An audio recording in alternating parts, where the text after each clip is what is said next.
All right, Spider Loke. 2C's, what's happening? Man, just up here, man. Looking forward to this interview, man. That's what's up. Likewise, feels honored to be back, man. Man, congratulations on the growth, the consistency. I think I was like on here kind of close to your inception. And you did everything but fall off, so proud of you, bro. Thank you, man. Thank you, man. It's been a lot of work, man. Of course, I see it. You can tell, but hard work pays off. Yeah, for sure, man, for sure. Well, I thought we'd get into some of the biggest news that you've had. You and Nina Boy. Neighborhood Nina from the 9, neighborhood. You guys had a little falling out. Yeah, we did. You guys handled it like men. We did, indeed. And it was like, it got to a certain point where there was only one way to handle it.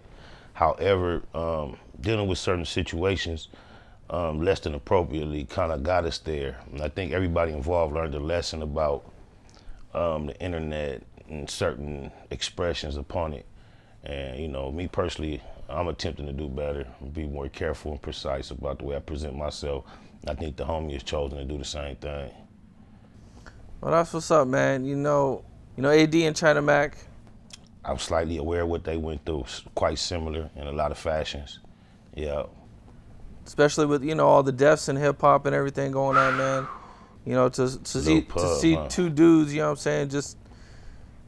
meet up, right. Handle it like men, and Right. kind of just get back to business as normal. Often it seems individuals don't exercise that option any longer. So, I personally don't advocate for violence. I don't find it necessary in a lot of situations. However, people kind of saw how that situation developed, and it got to a point where there had to be some energy of violent exchange to some degree. So the fact that we could do it without weapons and maintain some respect for one another throughout the whole ordeal is what I appreciate. I seen it happen at East Coast Crip Hood Day. No, not quite, not quite. I had made a trip up to that function earlier that day, but that function has ceased to even be going on, or I had left that function and I went to go holler at the homie elsewhere later on that evening.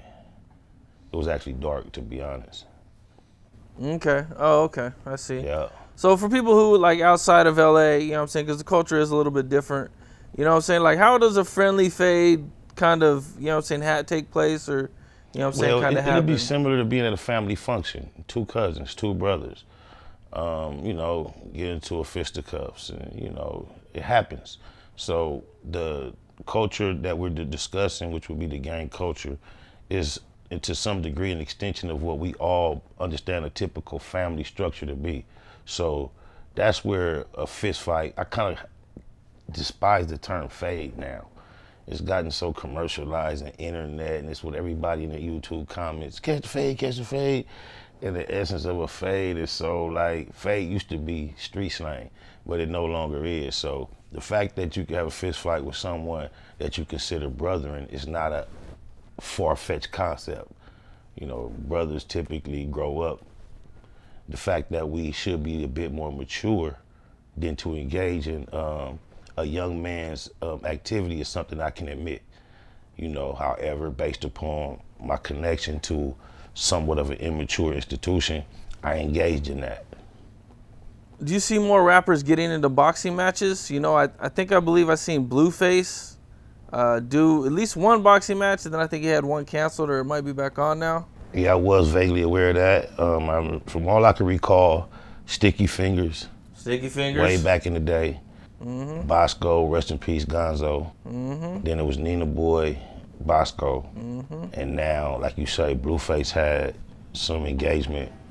So I believe that it is gonna be something that's gonna grow in the near future to more. Shout out to Zab Judah. I know he hasn't actually utilized boxers for his event, but he has a reoccurring celebrity boxing event that he does. And so I can see the culture facilitating some type of consistent or regular boxing hip hop / type fusion. I think that time is upon us. Yeah, I hope so. Yeah, I don't know how much it's gonna really have to involve real life issues in order to be a entertaining type of industry. I think it can be developed and maintained without actually having personal issues with the people participating. That's true. Just Yeah. get the bag. Yeah, I think that's what it'd be easier to facilitate an ongoing thing versus actually acting out. Because I don't see untrained, unprofessional boxers being able to really exercise their emotions through putting on gloves. When you have a problem with someone that's so deep that you even think in violence, to restrict your ability to act out that violence is the last thing on your mind by putting something on your hand that you're not an expert in utilizing. Who does that? If I am intending to like express anger towards someone through physicality, I want to be capable, at my most capable, of doing damage. So why would I engage into this environment if I have real issues with somebody that I really want to hurt, where I'm going to like make that less effective? That makes no sense to me. So to even try to think that we're going to have a boxing league, the actual boxing leagues that we're mimicking, these are not opponents that have personal problems. These are people who are prize fighters. They're wishing to utilize their skills that they develop to get some paper. And if you're going to have a league, to any extent, it's going to have to mimic what actually it's about. If you try to bring emotions and feelings into it, and then you're utilizing people from the hip hop and gang culture, you're creating a time bomb for explosion if you want to use issues and emotions to fuel the actual matches. Do you think it could make things worse? Goddamn right. Niggas don't take losses like they used to. And if I have a real personal issue with you and I bring it to you and you're not my family or my friend, and now you whooped on me, that might just compound the issue that I had initially. It's possible. I can see that. I see the potential for that greatly. Okay. Well, Nipsey Hussle. Neighborhood Nip. Just got a star on the Hollywood Walk of Fame, man. Salute. That's a beautiful thing to realize, man. SIP to the Keyway Christ Neighborhood Nip the Crip, my low. Yeah. How'd you feel when you seen that? Seen the news? I'm glad to see that it happened, but I just feel bad that it happened and he wasn't here. It's kind of bittersweet, you know. Neighborhood Nip, the type of nigga I would love to see take a picture by his star. I know he possessed the type of grace that can do those type of great things and still maintain a humility that you can just admire. And I would love to actually see him receive and appreciate the accolades. It's hard not to view it from that point. But other than that, I think it's awesome, it's beautiful. I'm glad that the powers that be realize he deserves to be expedited throughout the process that the world can agree that he would have ended up in. And I'm glad that they're not stopping short at completing what we think his potential. Even he got his Grammy post his passing. So I just think it's a completion of the world realizing what he was gonna deserve. And you know, feeling like we didn't give him his flowers in due time. So collectively, I think the world is still just trying to give him those flowers that we believe that he was going to accumulate had he got the chance to live out his life. Yeah, Nipsey Hussle was definitely just year by year, man, you could just see the growth. Crept up on us. And he did it so eloquently by naming the journey the marathon, because we all know the marathon is not he who starts fast. It's the one that runs long and maintains a pace. And he was so consistent the way he expressed that in so many different ways that if you are a student of his literature and his lyrics to any extent, you'll see all the hidden ways he was professing that this is a marathon. I almost feel like it was prophetic in the fact that when he named his journey and his mission a marathon and then named his debut album The Victory Lap, I think he was trying to give us foreknowledge of what was to come to some degree. My soul believes that to a certain extent. He was too exact and too precise about the words he utilized to create his mission, call it the marathon, and then name his debut album The Victory Lap, and then pass there shortly after its release. That's just too ironic for me to believe that there was not some type of spiritual premonition within his subconscious soul of what he was about to experience. How do you name your debut The Victory Lap when the victory lap doesn't take place till every shit is over? Okay. I don't think he talked about why name it that now, but okay. I don't know if he did, but I would love you the type of person that can research. If there is a soundbite describing the title, you'll find it. And if there's a lack thereof, I think you might be able to help me to confirm it. So please allow your research skills and your research team to try to figure that out. Yeah, for sure. Not too long ago, during the Eric Holder trial, I made a post on my Instagram, and I believe in the post, it kind of talked about Cowboy kind of testifying, and you kind of jumped on the comments and had some things to say. I can't remember, but I just know my sentiment on the whole subject, not to beat a dead horse with the Cowboy subject, is based on this guy. His issue is way beyond me, but me, I guess, I don't know, he seemed to suggest I'm a nobody, but it seems like the only reason he would respond to me would be based on the opposite. I just gave my general perception and understanding of what we've been doing out here all our life when it comes time to sitting on the stand on behalf of the prosecution, in particular a murder trial, and providing testimony that aids the prosecution in their ultimate goal, which is to get a conviction. When you describe that, it could be cowboy, cowgirl, the Indians, anybody. It is what it is, and that's all I was saying. For him to take it personal because I know how the game go, that's shocking to me. You know, I wasn't professing any personal interest in having an engagement because I cover headlines in the black box that hit the YouTube. It happened to be a headline that happened to fall in the category of some of my expertise. It's how this shit go when it comes to being in the game and cooperating and not cooperating and staying solid and sticking to the script, and what neighborhood Nip felt about people that participate on the behalf of prosecutions. When you summarize all that, that's all I did was get my perspective on that, and it seemed like Cowboy took it personal.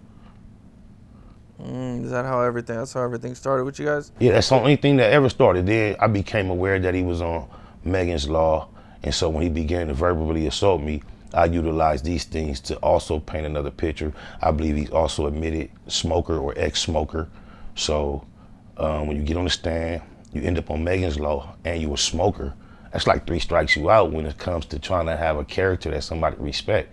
So, not too long after the trial started, during the trial, it was first reported by Alex Alonso that Eric Holder got beat up.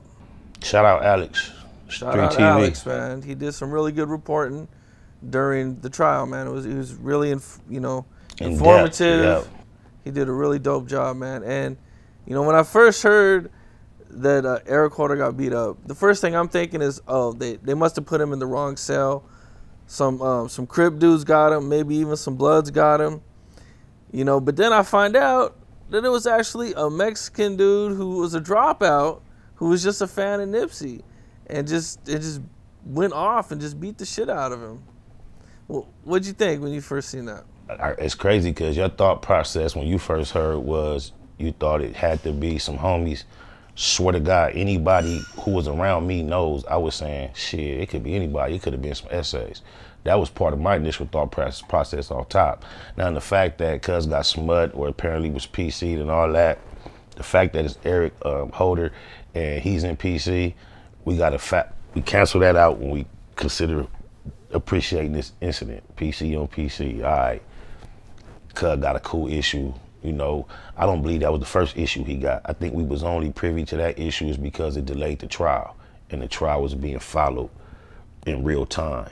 And I believe that since he's been in jail, I think he's been touched more than that. We just didn't get the report because it could have been like the guard, like you say, put in the wrong tank on accident, on purpose. You feel me? Nipsey had a lot of love out here.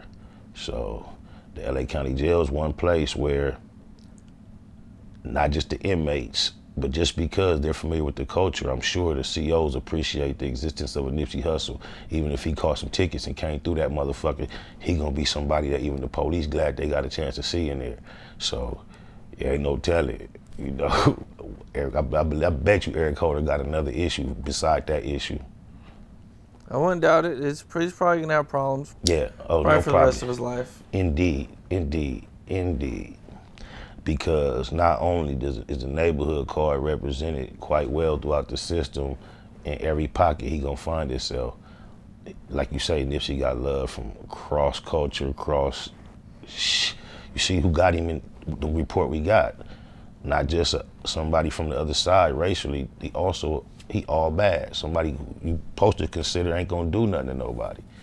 And he took it upon himself to get that old boy like that and gave him a cold little issue. I'm glad it happened to him. So glad. I love to hear that report. Love to see the eyes swole up. Yeah, he beat him up pretty bad. I believe he had some stitches in his head and everything. Yeah. You know when you get in them tanks, and everything is concrete and iron. There's no wood, there's no pillows, everything you touch is gonna hurt something bad. So yeah, when it's time to get cracking in that cell, you got to be serious about your get down. Shout out C-Mac the Low. Free the Low. Shout out Crip Mac. Free Crip Mac, man. Yeah. Should be home, I believe January. He said January, so not too long. Yep.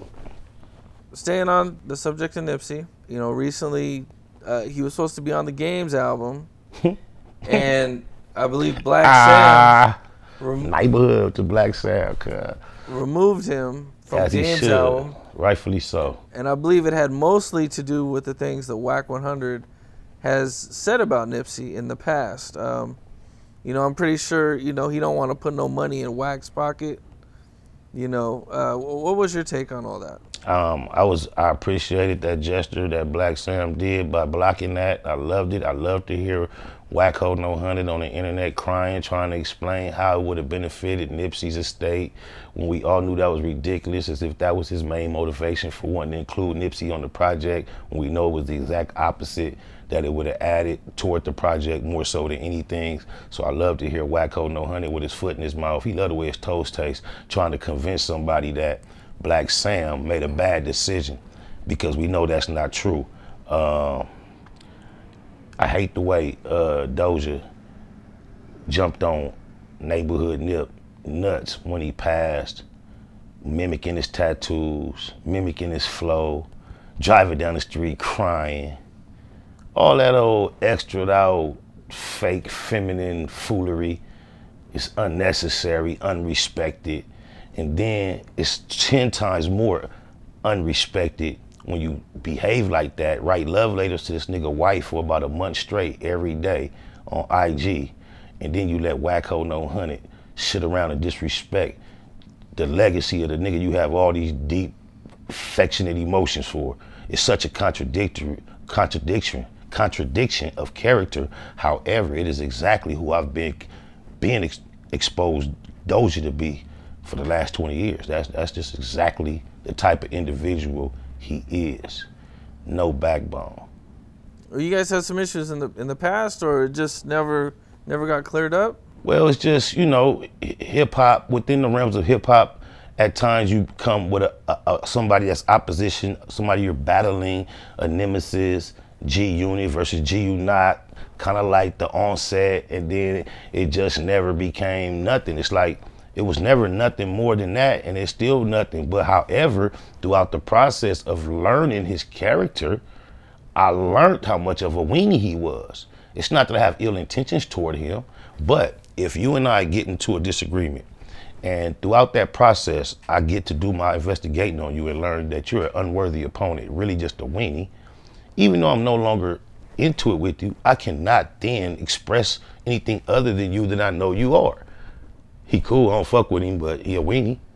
It's not like, no, that's a real nigga. We talked about it, and I peep who he is, and I figured this program out. I like how he get down. I respect this about him. I ain't got no problem with him. That's a whole nother way to reach not tripping on a nigga. It's a whole nother way to get beyond what you going on. But if you ask me 20 years later about my perspective on him, I gotta tell you, that's a weenie ass nigga. And he's been a consistent weenie ass nigga throughout the whole time he's been a public figure. And this is some of the latest evidence, the way he allowed Wacko No 100 to disrespect a man that he drove down the street crying over when he passed. Did you guys ever try to resolve things, or you just don't even really care at this point, or you know? I don't know what it is to resolve. What is it to resolve? I cannot make him not be a weenie. Oh, okay. I don't have a problem with him. I'm not looking to do nothing to him. I'm sticking to the facts over the feelings. It might bruise someone's feelings that the fact is he's a weenie, but the acknowledgement of the facts is what I commit myself to, keeping it a Google, being true. You know something non-weenie about him? I don't know too much about Game's personal life. You know anything non-weenie about him at all, though? Anything that stands out? You put me on the spot. I'm like, I know this would be edited out. I gotta think about it, bro. I don't know. I ain't gonna even expose how long this dude been knowing him. Oh, okay. Yeah. Okay. Way longer than me. Oh, okay. So you guys known Game for a while, or he does? He's known him way longer than me. Oh, okay. He from Santana Block, Compton, Crip, so. Okay, that's right, Game. All right, so that's all I'm gonna say. Yeah. I would just leave it at that. Some other news that's recently been around with, LA is unfortunately Quando Rondo's friend was killed, and this actually happened in Beverly Hills. Little Pop, I think his friend's name was, at a gas station across the street from the Beverly Center. I mean, man, that was, it's pretty, at least for me, you know what I'm saying, to see somebody killed broad daylight, in Beverly Hills. I believe it was another rapper not too long ago, maybe about less than 10 years ago, or right around 10 years ago, who died at the Beverly Center too, in the parking lot in the car. I can't remember cuz name. Rest in peace to him. I'm not trying to take his death lightly at all. I believe Biggie lost his life on Wilshire and Fairfax. Pop Smoke was in an area similar to the areas we're describing when you think of luxury and being away from the actual place where everything typically pops. Tupac was all the way in Vegas. My point being, Southern California, Los Angeles County, like, there is not a safe place if you have any type of energy that is attached to the vultures and the varmints and the wolves. If they are interested in what you got going on and have a reason to be, there is not a safe place out here where it can't happen. You have to really, really be over-invested in being off the grid, in the cut, out the way, super secluded, super exclusive, so trying to enjoy and make it look like you get some footage and get some photo ops, make it look like you're running around LA. It's not a wise or safe thing to do, not even for people who out here. So let alone for people who are not out here. Rest in peace to Quando, Rondo, homie, that lost his life like that. I can't believe so many people are comfortable to be on the internet speculating as to the cause of it. One individual in particular, Wack, I heard him make a very profound statement about who was responsible and who wasn't, and gave his expertise as to why he believed one versus the other. I have no idea who was responsible.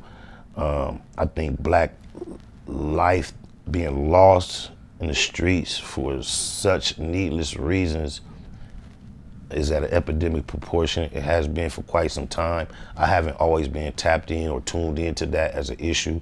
I am more so now that I'm a father of young black adults, and I just really have an interest in seeing the energy curved one way or the other.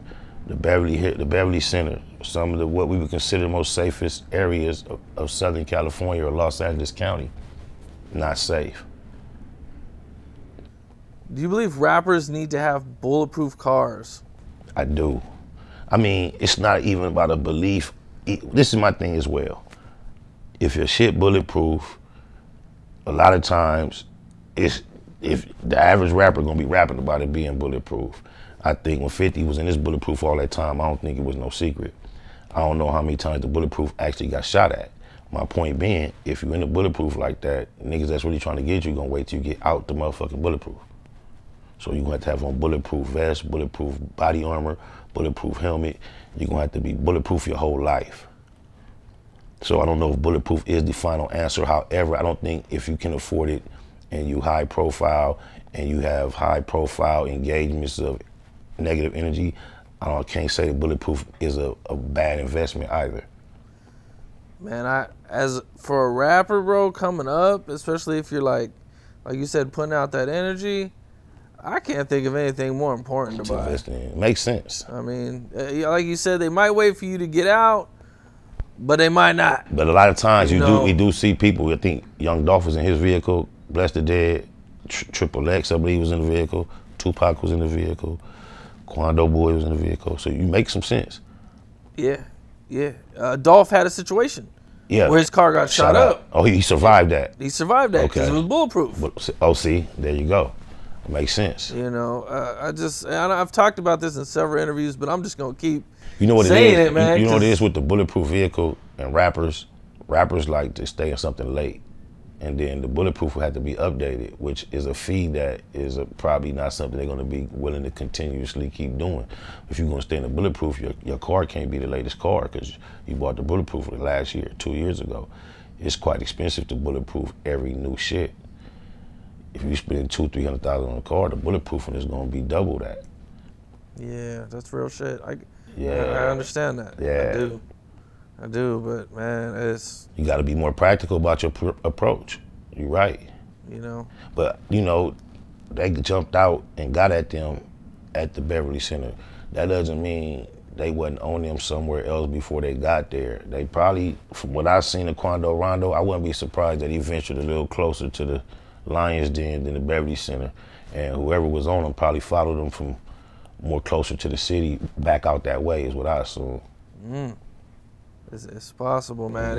It would seem that somebody was following him. They probably, you know what I'm saying? Because I'm sure if Quando Rondo knew he was being followed, they probably would have never stopped. What you think about the amount of conversation he seemed to have with the police officers afterward? Do you think he was describing the vehicle, describing what shooters were wearing? It would appear that I couldn't imagine what else he could have been saying.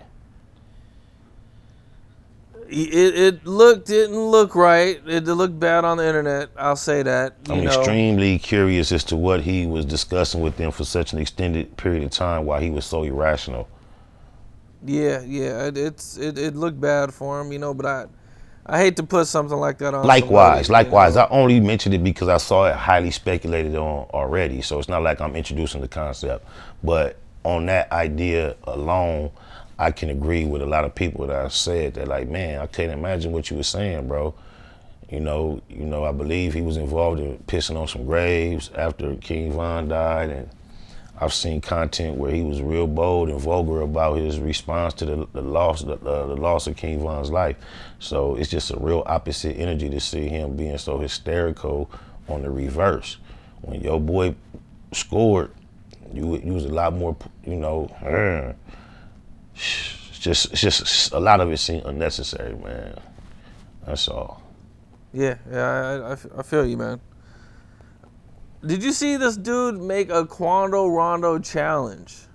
Nah. The guy out there, I believe he's like a comedian dude out of Chicago, made a Quando Rondo challenge where he's like acting like Quando Rondo. And you know what I'm saying? I don't know if the challenge is going viral. Since his homie died? Yeah. Oh, like, mimicking him afterward. Yes. I'm not surprised. I mean, now I'd never heard of it, haven't seen it, but now that I know what you're talking about, it makes perfect sense. For the time we in, yeah, it makes perfect sense. Oh, they got some music to it or something? No, I didn't have no music. No, but I can imagine that it's gonna catch on. It was like dude kind of jumping around, kind of acting. It's gonna catch on. That's gonna catch on. Yeah, it was kind of crazy. Yeah, that's the world we live in. Yeah. And he pretty much is in that position where I can see that happening, that nobody, you know, I won't say nobody, but I think there's very few that have the sympathy for him that we have, not being, well, I don't know about you. Me personally, I don't have a favorite. I'm not really up on that age of the culture. To me, they're all the same as far as I'm glad they're young, black, getting money, successful. So when they start clashing, I don't know what they're clashing over. I don't have a favorite. So when I say I have love for Quando and his homie like I got for Von, it's because I don't have a dog in the fight. They all represent the same thing, the next generation of successful, potential young black men. But from what I can tell from the public, it seems like a lot of people had a less affection toward Quando than I have personally. He seemed like he kind of like the bad guy in a lot of people's eyes. Like, yeah, it would seem that he got the short end of the stick when it came to the beef and the situation. It seemed like a a lot more people were on Vaughn and Dirk's side Indeed. than the situation than Quando Rondo. Indeed. So. And to his defense, the actual incident where King Von lost his life, it's hard to fault Quando Rondo how that happened. Like, when you moving around mobbing, you got your boy with that thing to react exactly like he reacted if somebody, we didn't have an argument, we didn't say let's fight, we jumped out of the venue, engaged each other, and you took flight. What else do my nigga got that thing for? Yeah, I believe even 600 Breezy said that Little Tim wasn't wrong. No, he wasn't. I think the way that the public really sided with Von afterward is the way Quando handled himself after it happened. I think he could have been a lot more tactful with his approach to the public. I think he gloated in it quite a bit, and he kind of act like he scored as if they was out prowling and got them a op versus a mishaps happened and, hey man, I didn't have no say so. I was being attacked and my loved one did what he did, man. He would have came that way, I think people would have been less opposed to him. But I think the way he came out, like wearing it like a trophy, kind of like gave people a bad taste in their mouth, maybe. Yeah, I was kind of surprised that he didn't handle it kind of how you were describing, just be like, man, you know what I'm saying, like, dude, I didn't ask for this. It was just kind of just came to me. You know. I seen him do one interview with a female, and he was real passionate in the way he was calling her ma'am, and he was basically telling her that. He was like, ma'am, I didn't ask for this. And if he would have stayed right there, I think that would have been, appropriate, but that wasn't the end of his speaking on the subject, and that was the only time I saw him with that energy about it. Yeah, I agree totally, man. Bless the dead, all those that were mentioned, man. Yeah, man, I get frustrated seeing all the people die in hip hop, man. I'm telling you, like these past 3-4 years or something like that. Bro, it's been extensive. Like, I just was looking at the report of Quando Rondo's homeboy passing, and the way that the reporter was just saying, not the rapper, but the rapper's friend. The rapper was the term. Rapper shot. Like, that's such a familiar term to media that they didn't even identify. He didn't even know Quando Rondo's name. He was like, a well-known rapper was here by the Beverly Center, and that was big enough to carry the story. They didn't have to do any more research. It was just rapper shot, and they just so used to hearing that. It's like, oh, a rapper shot, another rapper shot. You don't never hear country western shot, or a jazz player shot, or a blues singer shot, or a pop singer shot. It's always rappers. What the f? Yeah, man, it's sad to see, man. And it's not even rappers ever shooting somebody that doesn't look like them. It's always rappers shooting at or being shot by one of us. It's a horrible thing. Horrible thing. It is, man. Well, man, there was a situation you had back in the day with Lil Wayne, and you guys kind of ran up on his car, and I never really seen anybody really ask you about that, or at least it's been a really long time. So I just thought I'd get your take on everything about what happened. Well, that was quite some time ago. I was quite a different person at the time, but the trigger to that little situation was, at the time, Lil Wayne had a record that was like playing on the radio, and he had a lyric that said, Suge gang, if you ain't with that, you from the food chain. And me just, metaphor, rap, MC, knowing that he's pushing affiliation, and then he's separating those that's affiliated with Suge gang and calling them food chain. Food chain, I'm thinking about school, the ocean, and you know what you find in the ocean.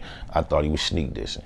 So that was just something that was going around in my circle for a couple weeks. Like, what this nigga trying to say, cuz? This nigga trying to say, you know what I'm saying? Like, he trying to say the C word on the low. Like, you ain't Suge gang, you with the food chain. I'm like, trying to, So that was just a funny conversation that was around that. In the back of my mind, if I hit a corner, seen Lil Wayne, I'm gonna ask him about it. Like my perspective at the time was, we got a lot of Crip and Blood rappers that go mainstream and they refrain from dissing.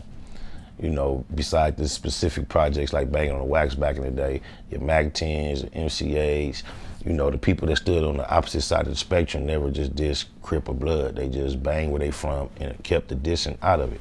So I was thinking that Lil Wayne, out of town, not really from here, was like being a little too slick, and just wanted to be able to ask him man to man if that's what he intended. was that so he could at least tell me I was, you know, reaching or thinking to in it. I just wanted to know if he was really standing on that Suge gang. So it just so happened, to make a long story short as I can, he ended up coming to my location where I had a studio on the same property. He came to shoot a video with T-Pain. And instead of me getting an opportunity to approach him one-on-one, I ended up being with a large group of individuals. And that group included 40 Glock. And I'm not gonna lie, the group had intentions on going around the corner and doing something damaging to some extent. When we hit the corner, they was in a dead end, 2 SUVs. It was actually Baby and Slim in the SUVs. They had just dropped Lil Wayne off at the video shoot and they were leaving. And when we encountered the SUVs, we kind of approached the SUVs with intentions to do quite a few things. However, 40 Glock was going live at the time on a kite phone, K-Y-T-E. He was one of the first persons I ever knew to have one. It was like way back then, it was the ability to go live stream like we do now on YouTube or IG. He was doing it off a kite phone. So all the people we had there ready to smash shit didn't want to do nothing. They like pointing at cuz with the kite phone. And even while you saw him amongst us pushing the line and hollering at the trucks and everything, he was holding the phone up. It's not just a phone that he's recording with, that he can have footage for and later be selective at what he releases. This motherfucker was live streaming in real time. So it turned out to be somewhat of a circus, a parade of, looked like a bunch of hoodlums throwing a tantrum without any direction or purpose is what it turned out to be. And I take that on the chin because now I kind of realize, which I wasn't focusing on, you know, ain't no telling what kind of case we would have caught that day, what type of damage would have been done had 40 Glock not being so eager for attention that he went live when we was going around the corner with our mind frame on doing some pretty destructive things. He wanted attention so bad and to entertain his audience. He went live. He thought it was cool to go live throughout that process, which was really goofy to me. But in the long run, it caused us not to really fuck up and it saved us from perhaps getting in trouble with the law. So it turned out for the better. Did you ever get any clarification on what happened or what he said or what he meant? Nah, never. No, because the whole little thing blew up outside of the place where Lil Wayne was. And before we realized that, we seen the people that was occupying the vehicle use their telephone quite a few times. I think we heard one siren off in the distance, and that's all it took. We was out of there. Did he ever make a song about you or dissing you or something? No, I seen a headline entitled that, but listen to the whole song. I don't hear no reference, no nothing, so nah. Oh, okay. He never talked about it? Nah. Man, them dudes on the internet do that, man. You know, I seen one time they took 2 dudes and it was like they was on FaceTime with each other. But they weren't. But they weren't, bro. So when you're watching this shit, you're thinking like, oh, these dudes are going at it. I seen people do Kevin Samuels like that. They'll have a clip of him talking, but they'll have him talking to somebody he never spoke to and like applying some of his most popular little sketches or little segments to some brand new shit that they didn't apply to. I've seen things of that nature. I also saw a Rick Ross and 50 Cent verses on YouTube the other night. And if you read the chat, it took a lot of people some long time to figure out it was some bullshit. It was just somebody who made it. He had the flyer, he had the live stream. He was playing old concerts of theirs back to back like they was doing the songs. Oh, way. Yeah, it was taking people in the comments a long time to figure it out. I like this shit crazy. Yeah, I had about 900 people in there watching the verses too. Yeah. Man, I mean, yeah. Interesting time, bro. That's crazy, man. People do anything, man. Anything. So you get signed to Death Row, and I was down with Death Row. Never actually signed, just to be particular. Okay. Yes. Okay, so you were down. How long were you down with Death Row? About 2 years. When my memory, I remember it as 2 years. Yep. What was your experience like with Suge Knight and everybody there? You know, just overall looking past over my whole life and my whole experience in the industry, it was one to appreciate when it's all said and done. However, of course, you know, with your anticipation and what you think a label is going to be able to provide you, and what I actually got out of it, you know, throughout the journey of it actually starting and finishing, I went through the whole up and down spectrum of appreciating it and then realizing that it wasn't quite what I needed or thought it would be. So before I was separated from Suge Knight, I had to actually approach him and make a decision to request him to release me as far as my likeness off of his website. So when you say signed to him, the most evidence that I would be signed to him was I was presented as a Death Row, as the Row artist on the official website.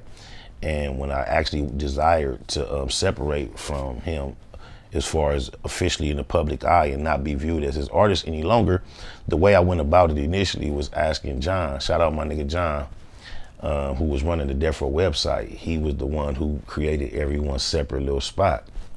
So I asked him, could he take me off? He is the partner with Reggie Wright on Bond First, that John. So John like, Spider, I don't mind taking you off, but I can't make a decision like that unless somebody at the office tells me that it's cool, give me permission. So I thought I was gonna be able to easily wiggle about an association with the road, but he wouldn't take me down without me getting the office. So I had to then approach Suge with the same request. So, and that was after me, like I say, I appreciate it. Basically met and worked with Corrupt, Lisa Left Eye Lopez, rest in peace, Eddie Griffin, encountered quite a few other people that I appreciate meeting in my life outside of getting the opportunity to personally work with. And Suge Knight himself.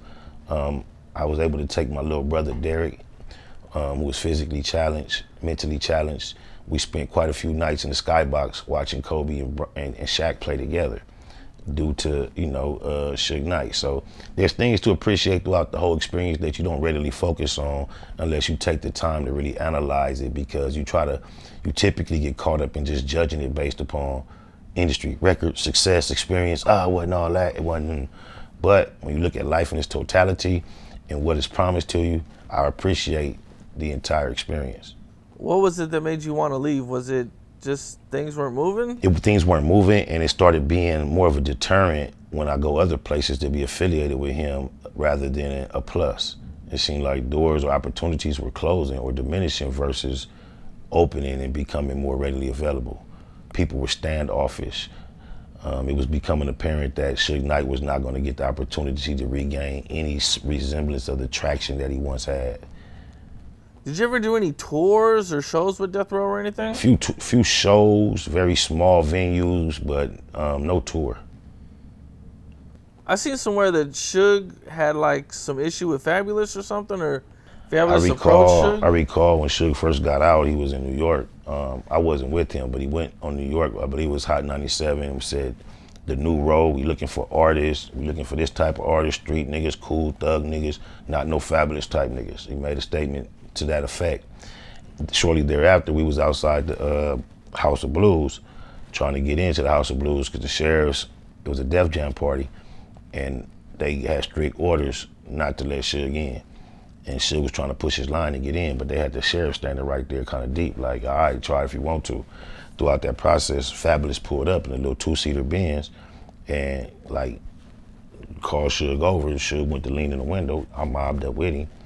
And Fabolous got at him like, man, what's up with that shit you was saying on the radio? And based on what Suge said and who I thought Suge was, I was surprised to hear him say, oh, you know it ain't like that. We ain't talking about niggas like you. Ooh. And that's when the big two-way pagers was out, the big gray buff ones. I remember he like called Eastwood over and told Eastwood to get Fabolous' number and exchange numbers. But Fabolous, to my surprise, like he approached Suge about the shit you said about me on the radio in New York. Here I am in LA. And yeah, it's on my mind what's happening.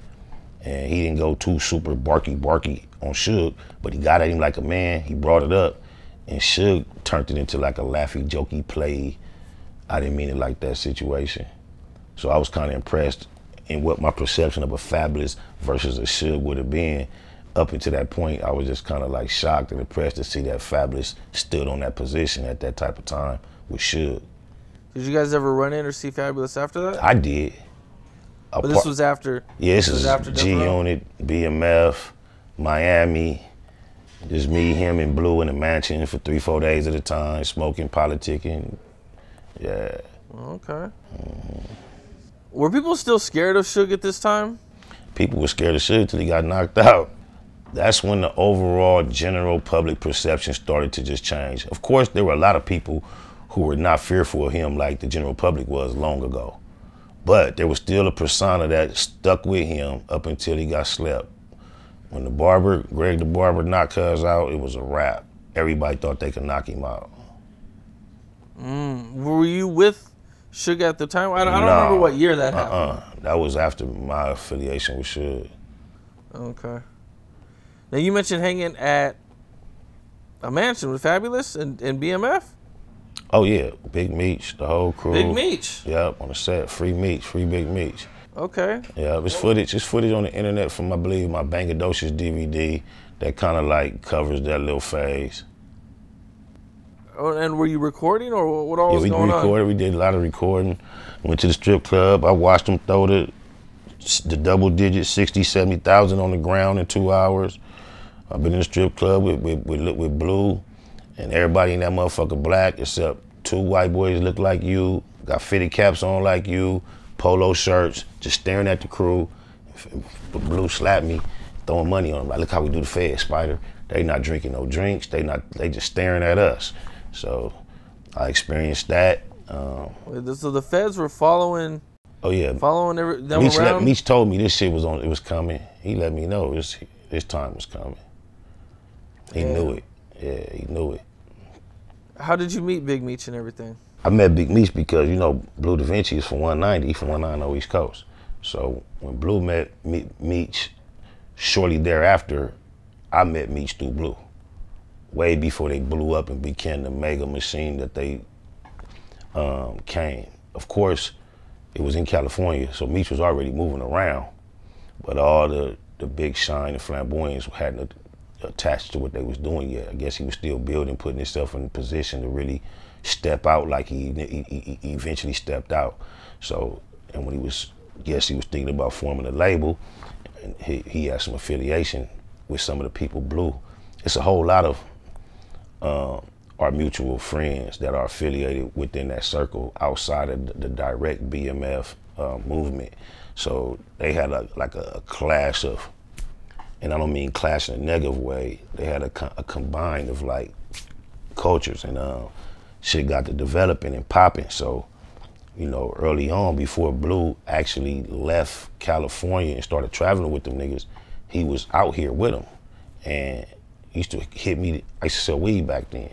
Not no big old major amounts of weeds. I'm talking about like buying an ounce, getting one fronted to me. But Blue would call me, be like, you got some weed, cuz? I'm like, yeah. And I come through, and it was Meech. Not knowing it was Meech, he'll buy all my weed.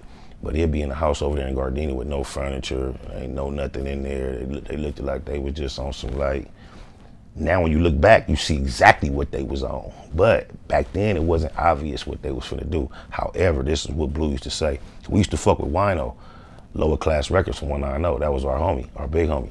And he was like the first nigga that had some real push in the industry. And so he was trying to extend it to the homies and fuck with homies. So Blue was from 190, I'm from 97, but we was fucking with Wino. And shout out Spade too, there was a group called the Lower Class, Hard Time Records. And it got to a point where, you know, through this label shit, Blue and Spade was frustrated with Wino, and then Blue met Meech and them, and he used to get at me and Spade like, cuz fuck Wino, cuz the niggas I fucking with, cuz they gonna do my music, but they don't give a fuck about music. Come fuck with me, come fuck with us. Not knowing what we really getting invited to, we had the invitation to come jump on that shit as early as Blue did. But I'ma say, my ignorant mind, had I had a projection of what they were doing, I would've went. But I didn't see it as nothing to even finna be that enough to go. It looked at like, why would I shake Wino shit to go fuck with that? Because Blue was kind of vague about why it was going, he was so, you know, convinced that it's finna pop. He was vague. He was just like, these niggas don't give a fuck about no rap, but they gonna put my music out. And he was just making it sound like that. So as enticing as it might have sounded, Wino was a established Grammy winning producer with Coolio. Go to Wino House, everybody from Trady, Dub C, Daz, Sibo. He had all, it was like, man, we not finna run off with these street niggas to go. And then, you know, still turned out to be, I believe, a wiser decision, because I could imagine my involvement early on, the way as deep in as Blue got, just the relationship I developed with Meech in a short period of time. Psh, free Big Meech. Niggas know, Big Meech know. I cannot get on this camera and talk this casual and confident about my rapport with him if it's not authentic and official. I would never misrepresent or overrepresent myself and my connection to nobody. Do you have a favorite time hanging out with him or anything? Yeah, it's my favorite memory of Big Meech. And I have multiple memories, but I would share my favorite. I told you about my encounter with him way back when Blue first met him.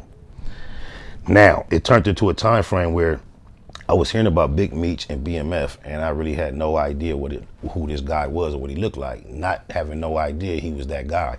And then even when I became familiar through media, magazine, what he looked like, I still didn't connect it to any of the guys back there in Gardena. Never crossed my mind. So here it is. I haven't seen Blue in maybe 5-6 years, and I know he's Blue Da Vinci BMF, and I popped up at a party in Miami called Heaven on Earth. It was Blue's birthday. I don't even want to try to describe how extravagant the party was. It was so fly. First of all, they had 100 females walking around in white bikinis with angel wings on, with Blue name on their bras and on their ass. They had Blue picture across that motherfucker everywhere. It was packed elbow to elbow. Hadn't seen Blue in about 5, 6, 7 years. So I pop up, and I remember my first initial move was to make my way to the front of the stage while they was on stage. And you know how you give a nigga like a screw face, that while he up going back and forth on the stage, he kind of catch the face, like trying to see that energy. And he finally seen, who the fuck looking at me like this? And Blue had the moment to focus, see was me. He invited me up on stage. We have a reunion, and whoop, whoop, whoop, I'm on the stage. It's a gang of BMF niggas. We just talking and politicking, whoop, whoop, whoop. And this one particular nigga come up to me, shout out Big T. And he was talking to Big T. And Big T was somebody I had recently did some business with through the homie Rocket from 190. Shout out to the homie Rocket. And Big T had recently put some money in my pocket. So Big T on the stage, and some niggas next to Big T, they calling me over there. And the nigga that Big T is talking to, I guess Big T is telling him, oh yeah, I just broke bread with Spider not too long ago. But the nigga is telling me to tell Big T, Spider, tell this nigga how far we go back. Now, all I know is he got to be referring to them early days when I used to come over there and sell the weed. So I just very vaguely chime in, like, yeah, Gardena, I remember day one, woo, woo, woo. So that's the end of that. I walk away from that little encounter. I'm on the stage for about 10, 15 more minutes before I realized that was Big Meech trying to tell another nigga, Spider, tell this nigga how far we go back. And I just appreciate that, because as another thing, nigga, I used to catch, when you go to Meech, you bump into Meech in Miami, he got homes, mansions, and all that, but he want to go on South Beach. He finna stay in that same hotel where Scarface was up in the motherfucking shower, in the motherfucking, it's a suite now. They done redid that room. He has that room when he go.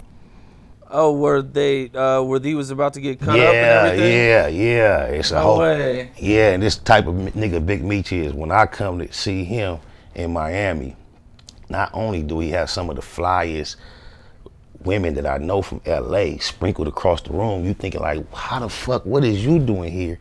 He used to have a big ass box of the best LA weed, cuz, and like, no matter what state he was in, and he used to do me like this. He'd be like, I'll be leaving, he'd be like, Spider, get you some weed.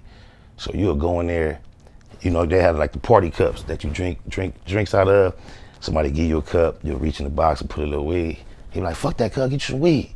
And Meech used to make me stuff the motherfucking cup, cuz. Just small things like that, cuz as much praise as the streets and the world and the industry give him, and we all look up to him as such a major thing, cuz we used to move so humble. He had a humble arrogance that I only saw like on him and Nipsey. They knew how to be that cold nigga but still be humble. And you gotta appreciate that about niggas that command so much respect, when they know how to be humble and return it. Man, sounds like good times, man. Great times, great times. So you're signed to Death Row, you're there for a couple years, and then you have Suge remove you from the website.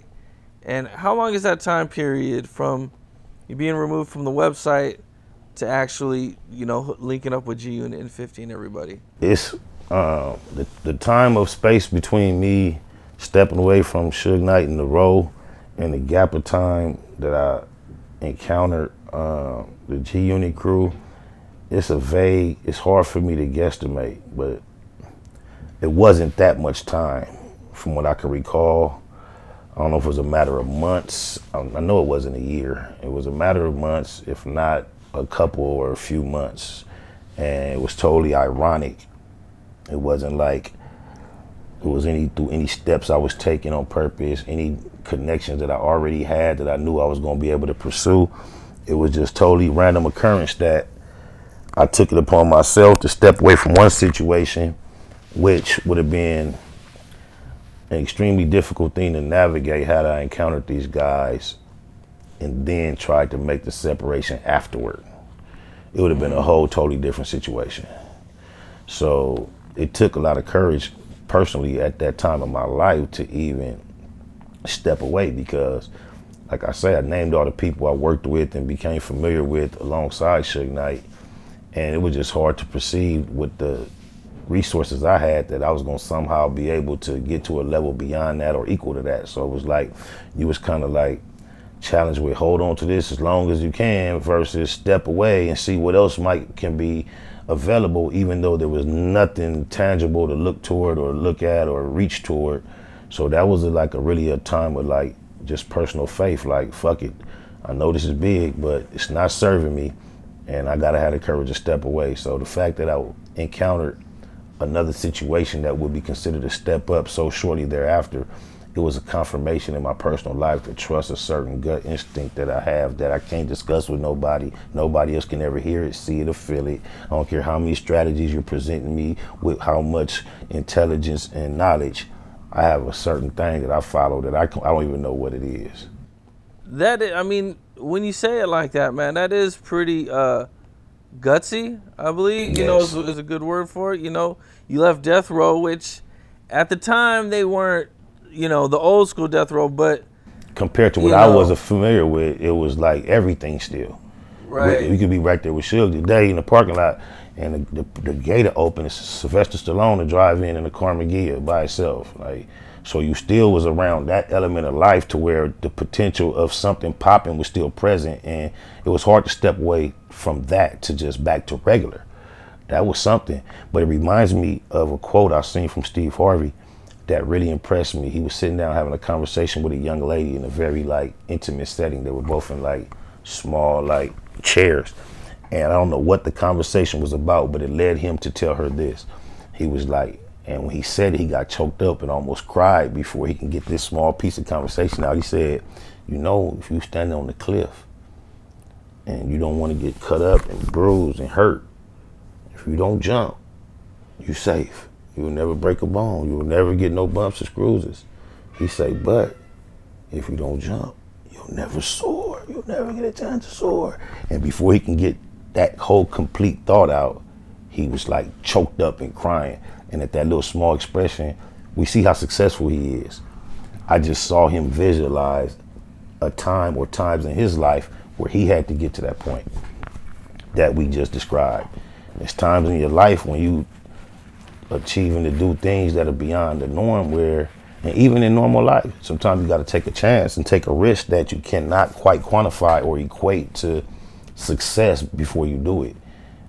And sometimes I think those are some of the most precious moments in life, when you take that chance that you can't quite describe why you took it and it turns out right. Yeah, those are that's how you make great memories. Yeah, that's real shit, man. That was pretty, yeah, that was definitely gutsy, man. And okay, so I remember we talked about this before. You kind of linked up through Young Buck. Mm-hmm. And how do you end up at the In the Club video shoot? In the club? I don't think I was at the In the Club video shoot. Okay, there was a video shoot. Disco Inferno, maybe. Was it Disco Inferno? Oh, okay. Why you mentioned the video shoot? Because maybe I could help you. There was a situation where Suge showed up to the video shoot. I've never seen Suge around G Unit ever, so I wasn't around. I think that's pre-me. Oh, okay. I've seen little shit about that on the internet where somebody supposed to grab the gun and Suge showed up. I don't know nothing about none of that. Oh, okay. Yeah, I've never. That's what I'm saying. I feel so fortunate that I never encountered G Unit when I was friendly with Suge, because I'm not the type of nigga that would have been comfortable probably jumping ship and then trying to be cool with some niggas I had tripped on or had an encounter with. I probably would have rolled that little energy out. Okay. That's why I feel like it was a very important thing that I took the time to step away from Suge, not knowing that I was gonna meet these cats. And then I met them, so it's like, I'm glad it went that way. Cause just ironically enough, my situation ceased with 50 Cent. And he never had the courage to have a conversation with me similar that I had with Suge to cease doing whatever it was we were doing. It never happened. There's never been a moment of capiche, never. So it was a long time of limbo of figuring it out when the numbers stopped being as receptive to where they stopped being receptive at all. That was a gap of time to where you realize, oh, this shit ain't really finna get back. So, you know, that would be the only thing that would be, would have been required for a respectable departure was him just to announce it. You feel me? Which was never done. Yeah, I hear you, man. I think I remember the first mixtape or the first time I heard about you, it was like G-Unit Crips. Was that like your first mixtape that you kind of came out under G-Unit? I think it was you, and like I remember, I kind of vaguely remember. We never had a tape called G-Unit Crips. There was a mixtape called Bangadocious, which had a lot of the same songs as Rags to Riches, which Who Kid put out. And they came out one right after the other. It was like my version versus his version of the mixtape. And it was called Bangadocious is the one I put out. And there was the expression G-Unit Crip utilized quite a bit on the mixtape. Me utilizing that phrase, it had dual purposes. The primary purpose, my affiliation with such a traditional, notoriously known original street gang, and the politics and the potential politics that can arise from being a public figure, especially having back and forth with rappers and being running around kind of wild. I always felt it was wise to not be on the microphone hollering my actual gang affiliation excessively. And I used the G-Unit Crip umbrella to make it to a point where I could still affiliate my affiliation with G-Unit, not eliminate my affiliation with Crip, but not include my homies in what I was doing directly, because we going fuck Wack Wall, fuck Doja. So I could give you something to diss back, G-Unit Crip. I don't want to tempt nobody to diss where I'm from, because now you got the homies involved, and that'll be me doing too much and over implicating myself with the homies and having people talk to me about it. So that was one of my main primary reasons for utilizing G-Unit Crip as an umbrella versus pushing East Coast Crip in my music and in my presence in the industry. To me, that would be more corny than being a G-Unit Crip. So also individuals such as him and many others got G-Unit tattoos. So the G-Unit Crip was really a whole bunch of Crips that was pushing G-Unit West with me, and it was just not an organization. It was not a gang. It wasn't a group. It was just a way to describe each of us as individuals, because we Crips and we fucking with G-Unit. And then when we get together, guess what? We are them the G-Unit Crips because of G-Unit Crip, not because that's a gang, but just because he fucking with the G-Unit movement and he a Crip. It was real simple, but it was a way to push G-Unit and push Crip publicly without pushing actual gang banging. And I kind of took the blueprint from Dog Pound Gangsters. As corny as that is to think that that's something really moving out here in LA, nobody really looked at it corny within the realms of hip hop. It was understood. So that's what kind of like G-Unit Crip was. Was 50 ever worried about being associated with it? Yes, it was at the time I recall upon seeing him for the first time after some time, and his response or his comments was referring to law enforcement in New York in particular, I believe. He was like, yo, B, they believe you with that G-Unit Crip shit, B. They believe you. Yeah. I've seen him worry about, you know, the Rico shit quite a bit, man. You know, I even seen an interview where he was like, yeah, you know, I say publicly I'm not gang, you know, and all that. So, you know, yeah, I was just kind of wondering. But he say publicly he's not gang, but he's not, though. So publicly, privately, he's not either. Right. But I believe under the RICO, it's it could be a little bit more vague. Nah, the RICO is a lot about more what you do in private and behind the scenes that they aware of versus what you're saying on microphones, even though that is beginning to be implicated. Most of the people that got on the microphone ain't never got on got a RICO, ain't never rapped in their life.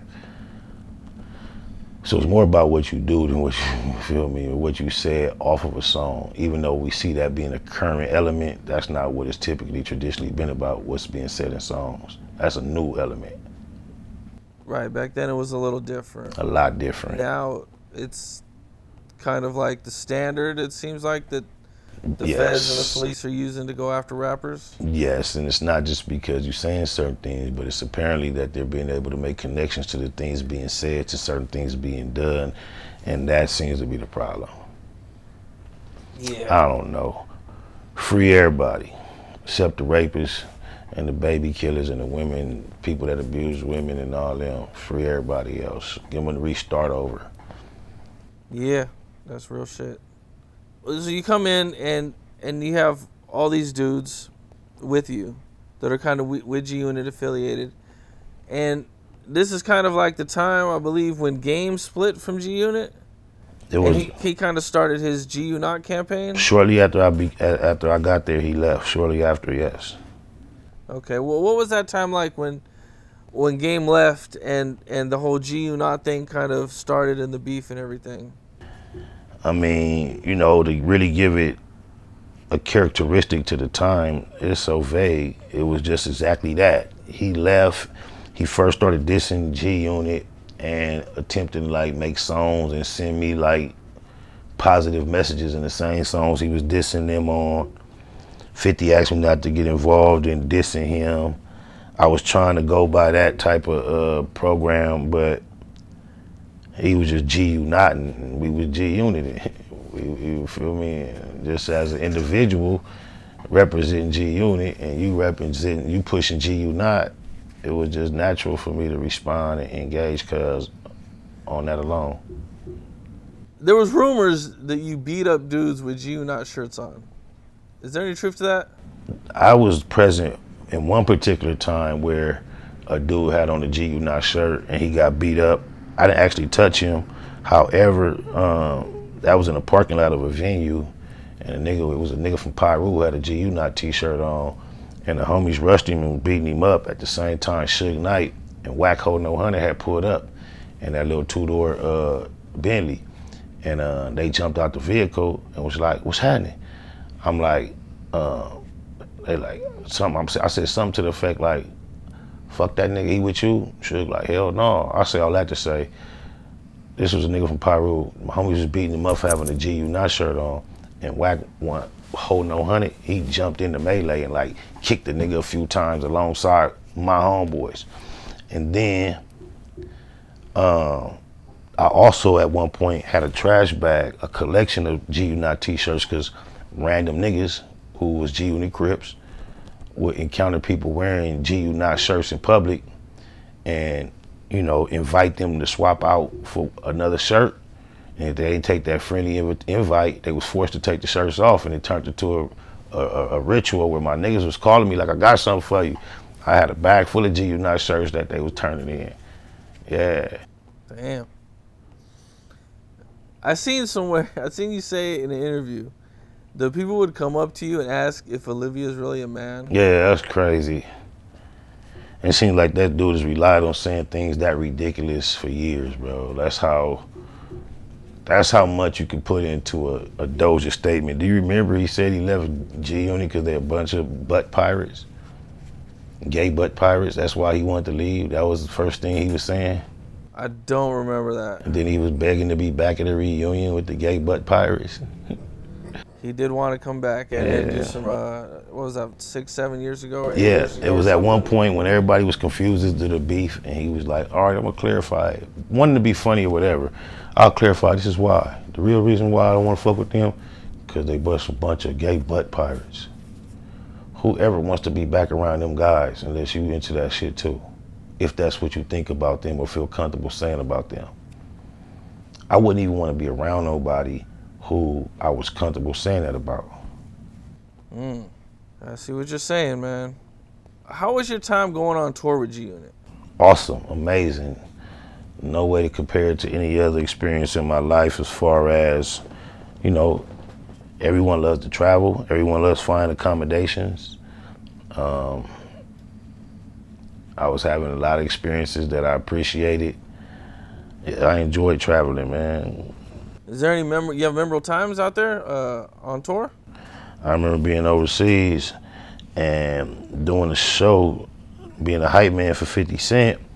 And when we went on the stage before the show, I remember the tech people showing me where the pyro was 1,000,000 times and letting me know at like exactly what word that motherfucker was gonna go off. And I remember my dumb ass still found myself standing right over the pyro, and that shit burnt all the hair off my hand. I went down, but I bounced right back up. But yeah, I had a fucked up experience with that pyro being slow, cause he showed me, I'm talking about, they gave me 1,000,000 warnings in the sound check.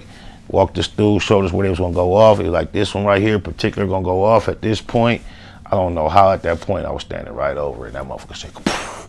It was some footage floating around the internet back in the day of that moment, cause I don't know if you can still find it. Wow, how bad was you? So No, it wasn't. Hair on you, it burnt. You know, finally burnt me.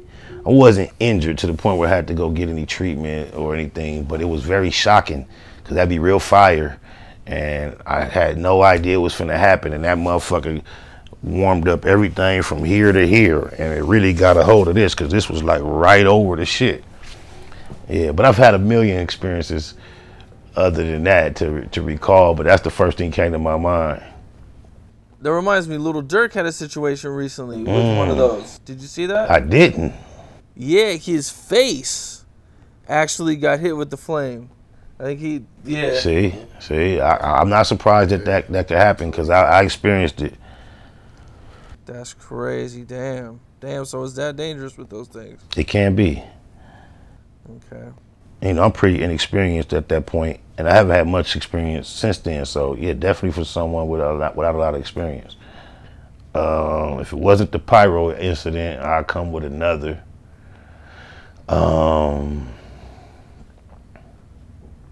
Maybe I can recall at one point where it was custom when we were overseas traveling from state to state, place to place.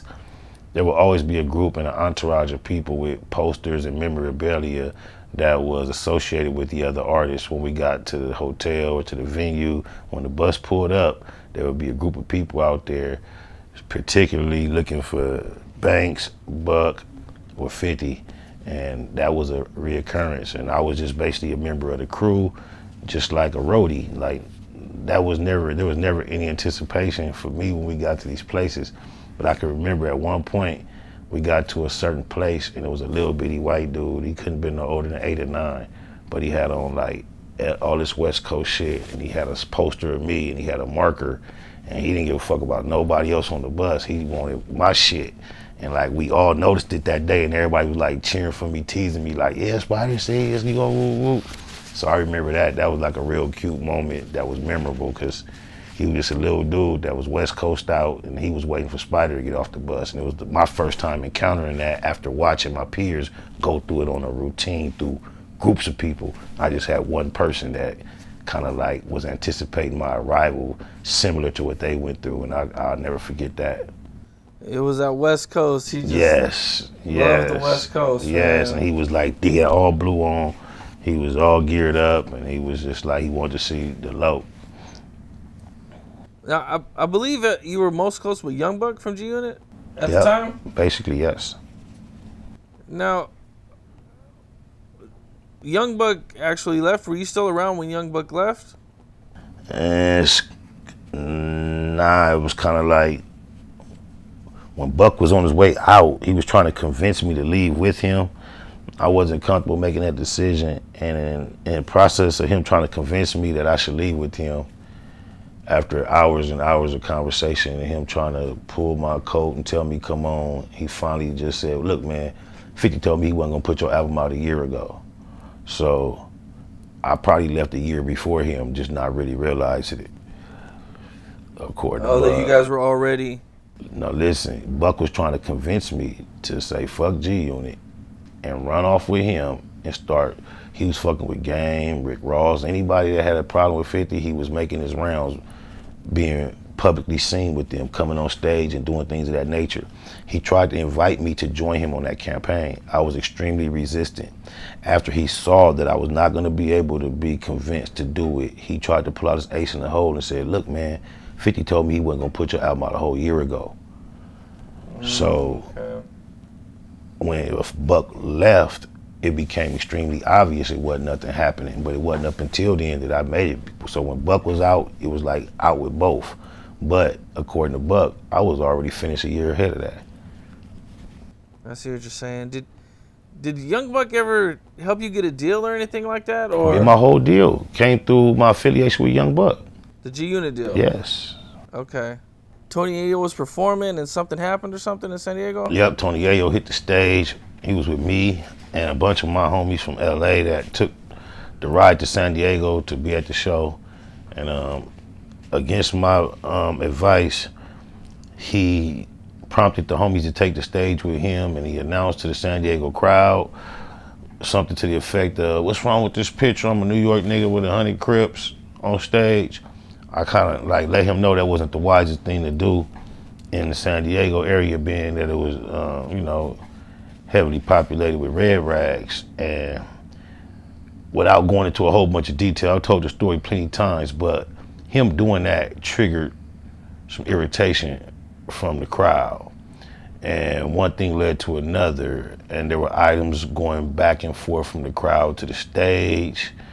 And basically there was no more energy left for a show, because basically Tony Yayo came out to a bunch of red rags and brought a whole bunch of Crips on stage and was aggressive about the presentation and didn't allow me to do it the way that I had decided that it should be done. I typically came out in Tony Yayo's show like the second song or the third song, and I let him know I'm gonna bring the homies out with me when I come out. However, as soon as this show started, we was backstage, it was time to take the stage. He started telling them, oh, come on, tell the homies, let's go, cuz. Come on, cuz. And one by one, the homies started following him out there, and as one homie went, more came, and he chose to start the show by announcing, what's wrong with this picture? I'm a New York nigga with 100 Crips on stage. And the homie started getting extra rowdy and turned up with blue rags, and that wasn't received well, and it just started some energy that kind of like got the show canceled. Okay. Was there like fights or? Nah, not actual fights, just items going back and forth, a microphone here, a bottle there, spit here, spit there. No actual fist fights that I can recall. I don't believe so, no. Was there a situation where you had with like one of Young Buck's homies or something like that backstage, or? No, not backstage. At one point, he had an artist that he had on tour, Sosa the Plug, and he and I was, being the newest people on the tour, had to share a room for a couple of nights, and it only lasted a couple of nights. It got kind of physical, and we kind of tore the room up together.